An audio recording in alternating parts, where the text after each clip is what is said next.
Muchas gracias, hermana Rebequita. Paso a vosotros, amados hermanos. Los saludo en el nombre de Jesucristo. Mi deseo es que el Señor nos bendiga en este día de reposo y que el Espíritu de nuestro Dios siga alegrando nuestras vidas, hermanos, y nos siga bendiciendo. Vamos a ver un tema, mis hermanos, en esta tarde. Lo voy a abundar hasta donde se pueda y el tiempo nos alcance, que a veces ha sido un tabú para algunas generaciones, incluso para nuestra misma iglesia. Muchas veces no se toca lo que es la vida sexual, sino hasta, perdón, sino hasta que ya hay un problema, una situación difícil, entonces ya se empiezan a tocar algunas cosas. ¿Me escucho bien, hermanos? ¿Sí? Pero, por ejemplo, en las nuevas generaciones ya es más fácil tocarlo, mis hermanos. Mi esposa y yo lo hemos platicado mucho con nuestros hijos. Platicamos de la vida sexual y por qué Dios dio el sexo y cuándo hay que hacerlo, pero de una manera que no caigamos nosotros en relajar el tema, ni tampoco en caer en el doble sentido, ni tampoco en caer en la grosería, sino sacar en la profundidad de todo esto. Y los que somos padres o somos hijos, alguna vez cuando nuestros padres nos hablaron de la sexualidad, no hablo de todos, pues posiblemente usted cambió hasta de color y dijo, ay, mi papá y mi mamá hablándonos de estas cosas. Y muchas veces hasta nos sentimos incómodos por la manera o la forma en cómo nos dijeron las cosas. Pero al final de cuentas, hermanos, somos seres humanos. Y desde un inicio, Dios conocía y Dios nos dio esta parte de nuestra vida. La pregunta que yo les quiero hacer a ustedes, hermanos, ¿el deseo sexual es malo? ¿Ustedes qué creen?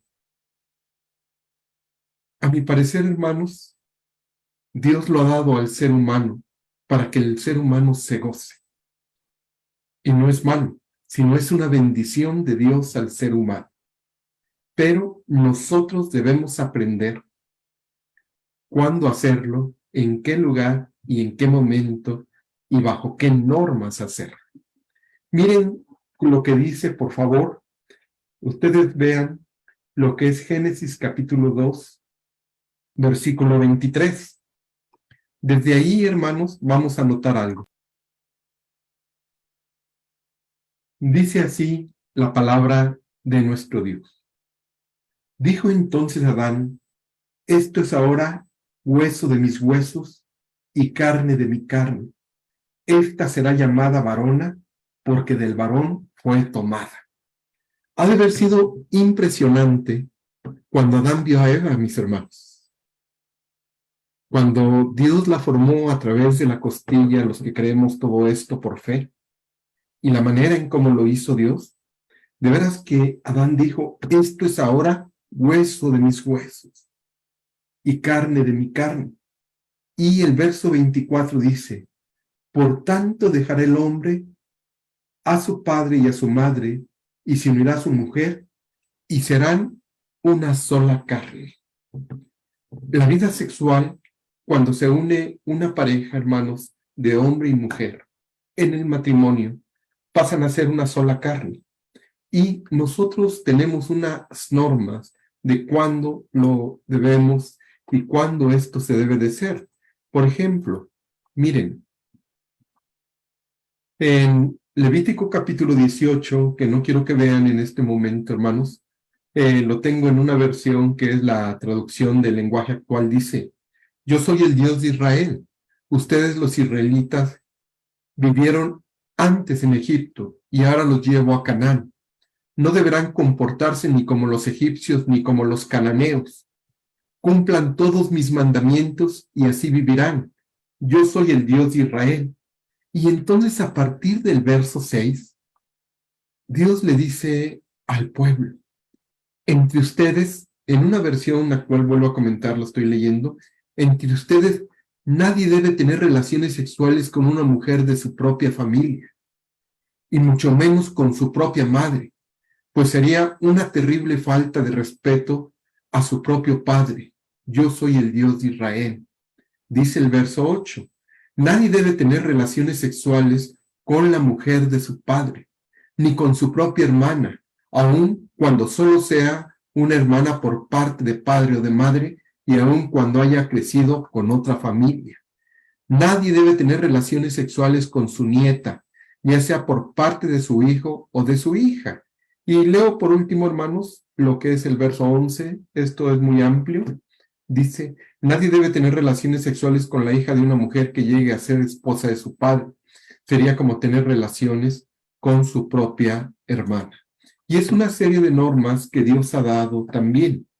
El problema que tenemos, hermanos, y de mandamientos y de leyes que Dios ha dado, el punto principal que nosotros tenemos que ver es cómo ha interpretado la vida sexual el ser humano.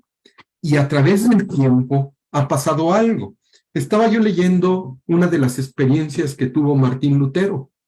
Cuando Martín Lutero fue monje, estuvo en un convento, él notaba algo, hermanos. Decía que aquellas mujeres que eran monjas y que estaban en los conventos tenían deseos sexuales muy fuertes. Y quiero comentarles que no hace mucho tiempo, en algunas excavaciones que hicieron en los exconventos que ahora son, encontraron cadáveres de niños, hermanos, y posiblemente eran fetos que estaban enterrados por las situaciones que pasaban las monjas y que también pasaban con los estudiantes que estaban ahí, que en aquel entonces eran los sacerdotes. Pero Martín Lutero veía algo en estas mujeres, el deseo, hermanos, sexual que ellas tenían. Entonces, en una de las experiencias que él tiene, y él dice, él considera que el matrimonio es divino, pero que también la sexualidad la ha dado Dios para que el ser humano la disfrute. Y cuando él se sale de ese lugar, y cuando, déjenme llamarle en este momento así, le da la espalda a la Iglesia Católica, entonces él se lleva a una cierta cantidad de monjas, que ellas no querían estar ahí, pero ya que están con él se da cuenta que estas mujeres tienen el deseo de casarse y el deseo de tener relaciones sexuales. Y quiero decirles, perdón que lo diga así en son de broma, Martín Lutero empieza a ser cupido de todas ellas. Y cuando alguien se acerca a ellas y verdaderamente quieren hacer un matrimonio, Martín Lutero las empieza a dejar ir, hermanos. Y estas mujeres forman lo que es un matrimonio. Yo quiero decirles que la aplicación de nuestra vida sexual, hermanos, de acuerdo a la Escritura, solamente se da en el matrimonio. No se puede dar afuera. Cuando se da fuera del matrimonio, cuando se da fuera de una formalidad que ya tenemos, entonces viene lo que es un pecado. Miren cómo se veía anteriormente y cómo la Escritura lo ve. A mí me gusta mucho ver Cantar de los Cantares. Quiero ir con ustedes, por favor, que me ayudan al libro de Cantar de los Cantares. Nada más voy a leer algunas cosas, hermanos.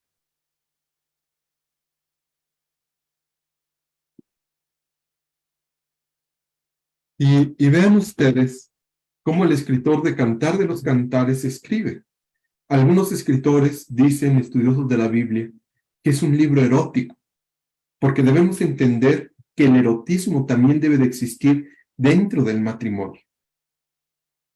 Y dice aquí, el verso 4 el capítulo 4, versículo 1.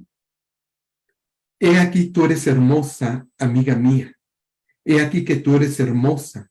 Tus ojos etcétera, dice aquí, huedejas como de paloma, tus cabellos como manada de cabra. Está hablando de todo el lenguaje de ellos.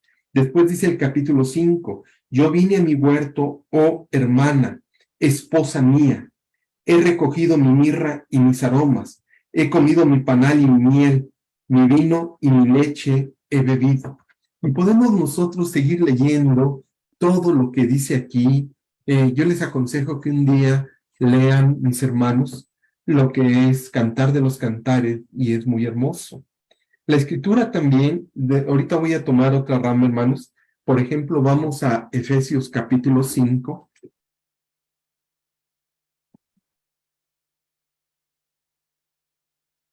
Efesios capítulo 5, versículo 25.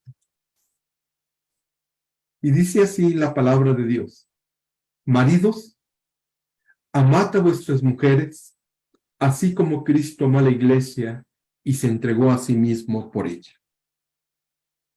En el matrimonio, hermanos, cuando nosotros tenemos relaciones sexuales y es parte de nuestro consentimiento de ambas partes y llegamos a un acuerdo, no se trata, hermanos, de decir, hoy tengo deseos y lo voy a hacer aunque mi esposa no quiera.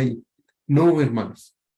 Nosotros, a través del amor y de la forma en cómo tratamos a la esposa y la esposa cómo trata al esposo, esto va tomando un auge, hermanos, y se va magnificando todas estas cosas hasta que en el matrimonio se llega al acto sexual y se disfruta en una comunicación que tiene uno. Pero el punto principal que yo quiero ver con ustedes, hay algunos hermanos o hermanas que debemos de respetar nosotros. Hay hermanas o hermanos que nunca se casaron, pero que tampoco tienen ese líbido sexual, ni tampoco tienen ese deseo de casarse, ni de tener relaciones sexuales, sino se han mantenido puros o puras en el sentido de las relaciones sexuales. Pero también existen hermanos y hermanas que con el tiempo han quedado viudos o viudas. La pregunta es, ¿cómo le hacen las personas que han quedado viudos o viudas y que tienen ese deseo sexual? Y que tienen el deseo, mis hermanos, por el temperamento que tengan, lo que ustedes me digan, hermanos, por los genes, lo que podamos decir en esta noche, tienen ese deseo. A veces les decimos a los hermanos, yo escuché una vez a una hermana que dijo, pues tengan mucho cuidado, porque la Escritura dice, no adulterarás. Me quedé yo pensando, hermanos, los estamos condenando, pero ni siquiera les estamos ayudando, ¿están de acuerdo? Y yo creo, mis hermanos, que nuestras oraciones de los que estamos casados, por los hermanos o hermanas que tienen ese deseo, pero que ya no han encontrado pareja para casarse o que han enviudado en una situación, nosotros como iglesia debemos orar. Debemos de pedirle al Señor por ellos o por ellas para que encuentren una pareja, para que satisfagan esa necesidad, mis hermanos. Porque a veces, cuando uno no satisface esa necesidad por amor, muchas veces sin justificarlo, nos vamos hacia otros extremos. Miren ustedes, en la actualidad, pues hay mujeres, no las juzgo yo, no las menciono, que no son casadas, o hombres que no son casados, para no estar mencionando a las mujeres, voy a mencionar a los hombres. Pero los hombres, hermanos, para no tener un compromiso, y como tampoco buscan una pareja, han encontrado juguetes sexuales. Y no sabe también cómo ha avanzado la tecnología para la sexualidad, tanto para hombres como para mujeres. Y de esa manera ellos satisfacen esa necesidad. Pero la pregunta es, hermanos, ¿eso es correcto? Y entonces nosotros podemos ver que a través de este deseo, si nosotros no lo llevamos o no lo ubicamos bien, entonces empieza a desviarse muchas cosas de nuestra vida. Y es lo que yo quiero ver en esta noche con ustedes, hermanos. La iglesia de Corinto era rica económicamente, era rica literalmente en la literatura, pero también era rica en dones por el Espíritu. Era un centro de actividad la ciudad de Corinto, hermano. En su tiempo fue una de las ciudades, haga de cuenta que ahora es como en aquellos tiempos o actualmente en Nueva York. Era una ciudad muy dinámica, era muy activa la ciudad, pero donde se generan estos movimientos, quiero decirle que también la vida sexual es muy fuerte. Y la vida sexual también puede contagiar a las personas. ¿Cuántas veces, hermanos, los que somos cristianos y nacimos en la iglesia cuando fuimos jóvenes y nos juntábamos con los jóvenes, yo todavía en el trabajo lo viví. ¿Y cuáles eran las grandes aventuras? ¿Cuáles eran las grandes pláticas de los hombres, hermanos? La vida sexual y hacia dónde íbamos y hacia dónde veníamos, y mira, hice esto, hice el otro, y algunos les aplaudían, otros no, y desviaciones, hermanos, que se tenían. ¿Por qué? Porque se genera ese ambiente. Yo quiero decirles que la iglesia, que Corinto, hermanos, estaba lleno de todas esas cosas. Pero la pregunta que yo le quiero decir, a veces nosotros como iglesia, y lo vamos a ir recorriendo, cuando vemos algunas cosas en el mundo, parecieran ser que entran a la iglesia, pero ya entran como una manera de vida, como que uno dice, ya no hay pecado en esto. Vamos, por favor, a 1 Corintios, capítulo 5.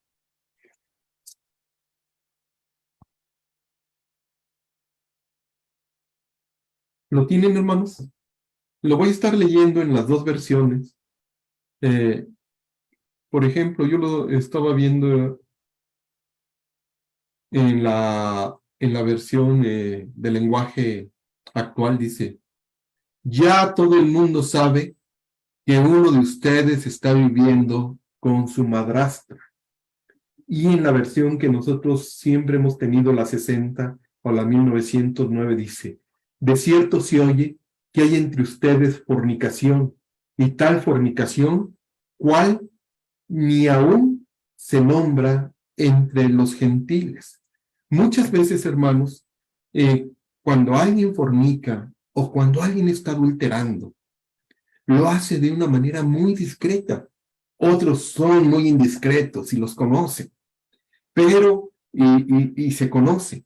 Pero hay personas que son muy discretas.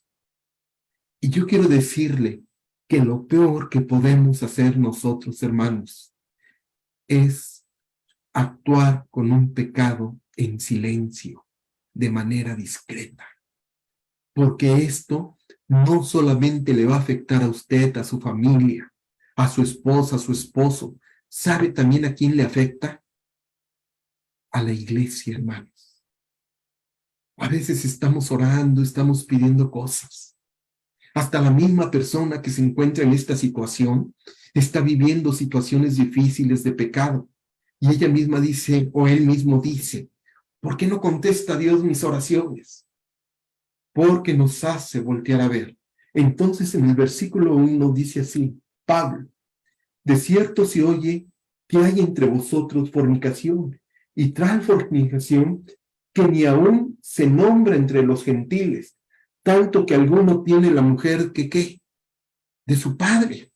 Ya lo habíamos visto nosotros en Levítico capítulo 18, que a la mujer de tu padre no te le puedes allegar. Pero aquí, ¿por qué Pablo? Es la pregunta, hermanos. Hace la exhortación a la iglesia de Corinto. ¿Que los de Corinto, los que estaban de la iglesia, no conocían cuál era la situación que vivía este hombre? ¿No conocían? Hermanos, se les había hecho tan común a los corintos. ¿Sabes qué? A los de Corinto, ¿sabes qué? Pues está en problemas, tiene situación difícil, vive con su mujer, pero no pasa nada. Entonces Pablo es enterado de esto y dice, y vosotros estáis, ¿qué? Envanecidos. Otras versiones dice, están como orgullosos. Están consintiendo todo esto que está pasando.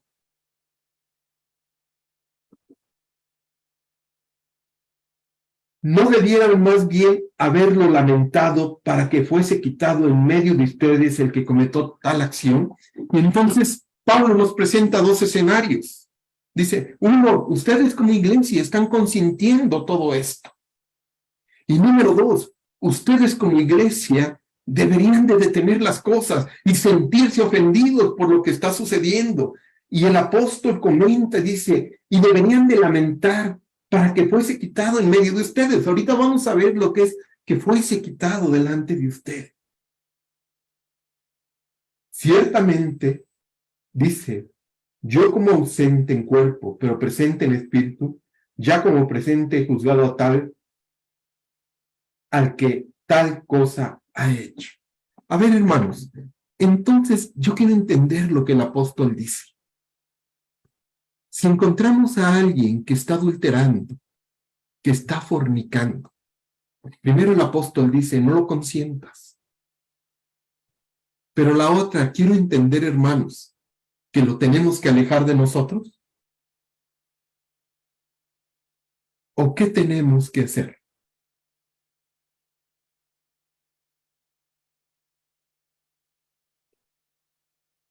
Podemos hacer varias cosas, hermanos. Una, ignorar la situación. Dos, decir, ¿para qué me meto en problemas si estoy en paz? Tres, decir, pues allá él o allá ella tendrán su castigo. Pero lo cierto, hermanos, que como comunidad de fe, estas cosas van afectando.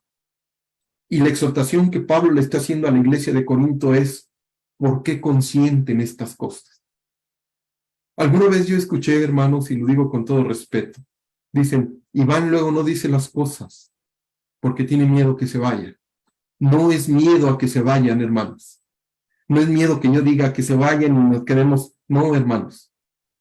Siempre yo ando buscando y le pido mucho a Dios que esas personas que están mal o que están en una situación, porque muchos de ustedes me conocen que voy y se los digo, hermanos.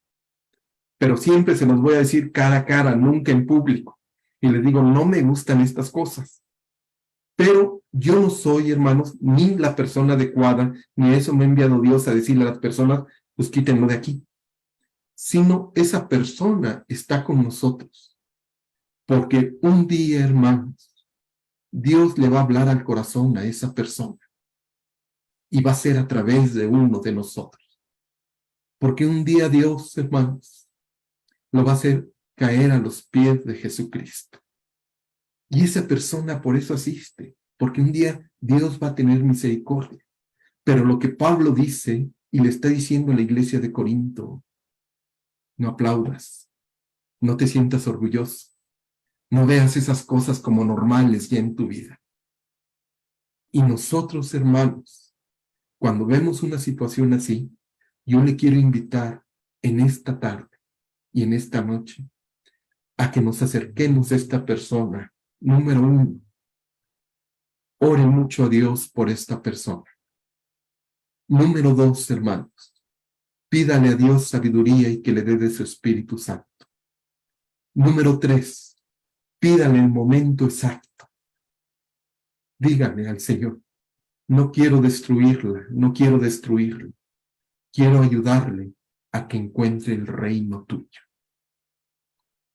Y ese es el punto, hermanos, porque la pastoral nos pertenece a todos. Y lo que Pablo le está diciendo a la iglesia de Corinto es, ¿dónde está la pastoral de ustedes? Y la pastoral nos pertenece a todos, principalmente a mí, hermanos.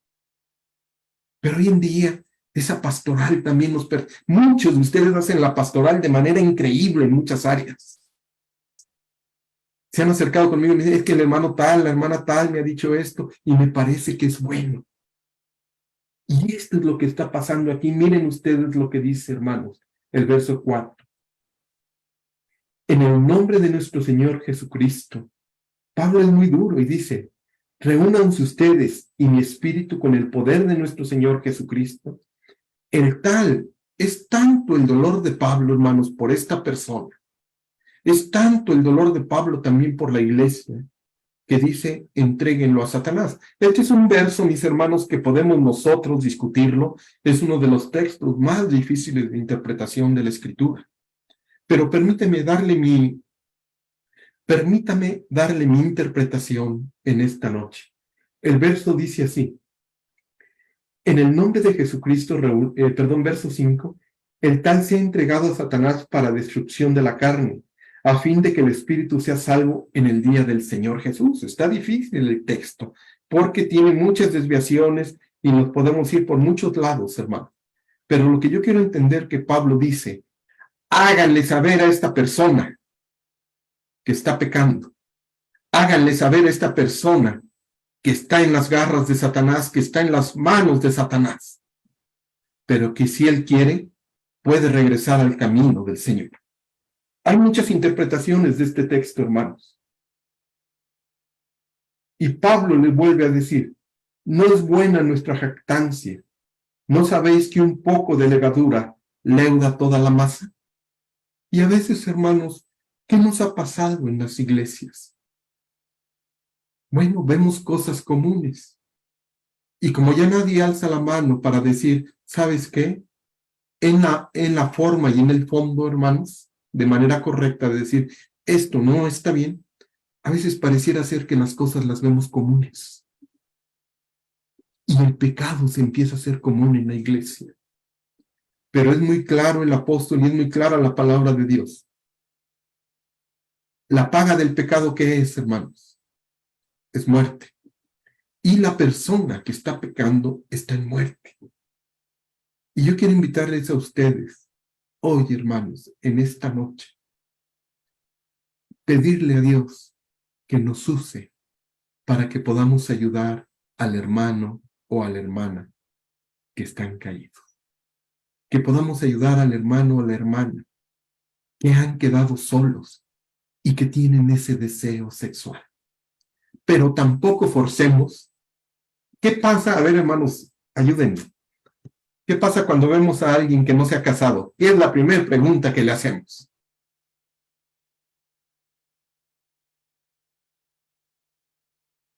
¿Y cuándo te casas? ¿Y por qué no te has casado? Bueno, hermanos, nos surge más a nosotros que a la misma persona. Cuando esa persona está en paz, si está en paz, dejémosla en paz. ¿Están de acuerdo? Si está tranquila, dejémosla tranquila. Si está tranquilo, dejémoslo tranquilo. Pero mi exhortación en esta noche es para aquellos que están intranquilos en la vida sexual. Ayudémoslo, hermanos. Metámonos a su mundo de ellos. Y la manera no es decirles, es que tú estás mal por esto, por esto, por esto. Hijo, hija, estamos orando por ti. Y Dios traerá una pareja en su tiempo. Hermano, hermana, no está usted solo o sola. Dios le ayudará y cuente conmigo. Aquí, hermanos, hay un hombre que se metió con la esposa de su papá. Y fue un pecado que Pablo, hermanos, le dijo a la iglesia de Corinto, ustedes están consintiendo. La pastoral, hermanos, no es para consentir. La pastoral es para invitar al hermano caído a encontrar a Jesucristo, que es el camino al Padre. Así es que, hermanos, nosotros podemos estar atravesando en nuestro matrimonio, en nuestra vida sexual, casados o no casados, por una situación difícil. Yo le invito a que siempre, hermanos, le pidamos a nuestro Dios que Él nos ayude. La sexualidad no es mala, hermanos. La sexualidad la ha dado Dios como una bendición para el ser humano. Pero como yo le decía al principio, hay que saberla usar bajo las normas de nuestro Dios, hermanos, bajo los principios de nuestro Dios. Jesús, acuérdense lo que dijo en Mateo 5:27. Cualquiera que mira a una mujer para codiciarla, ¿qué, hermano? Ya adulteró su corazón. Qué duro es Jesús, pero esa es la gracia, hermanos. Y la gracia es vivir de la mano de nuestro Dios y pedirle que Él nos ayude. Así es que, de muchas cosas que he comentado esta noche, yo le quiero invitar, mis hermanos, a que vivamos como comunidad de fe en el Espíritu. Y si vemos situaciones sexuales que no están bien, en oración acerquémonos a los hermanos y pidámosle al Señor que Él nos ayude. Romanos capítulo 13, por favor.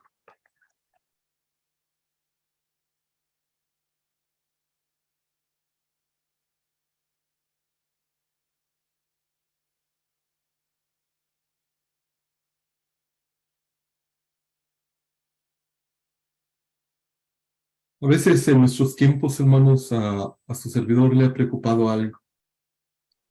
Así como vemos personas que en el trabajo de la iglesia no toman el compromiso como debería de ser y la responsabilidad.